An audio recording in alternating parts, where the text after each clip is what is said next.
लड़का जान गंदी बातें करे। लड़की हाँ आज फिर हमारा गटर बंद हो गया।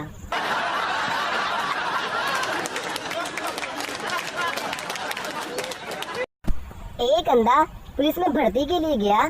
पुलिस ऑफिसर ने पूछा तुम्हें हम किस लिए रखे। अंधे ने कहा सर अंधाधुंध फायरिंग के लिए।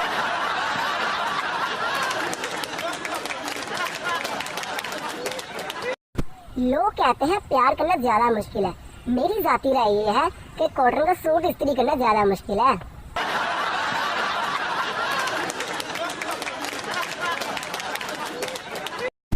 खुश रहा करो साहिब, क्या पता कब शादी हो जाए।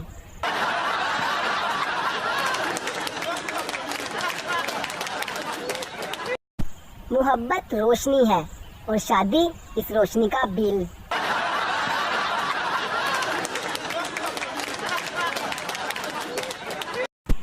सारी भूख ही मिट जाती है जब बीवी संजीदा होकर ये कहती है मोबाइल छोड़कर खाना खा ले, इसके बाद मैंने आपसे बात करनी है।